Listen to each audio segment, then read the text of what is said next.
And we're back to learning Photoshop in here, day 128. Let me show the ripple distort. You can find it under filter, distort, simply called ripple. And there are two ways to adjust it.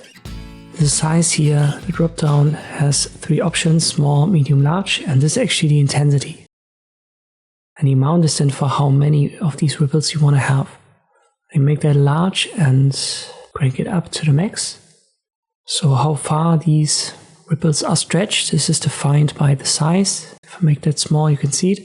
And the amount is simply for how many do you want to have. You can also distort it in the other direction. And you make that large again. And if I slowly go to the left, you can see it simply stretches it in the other direction.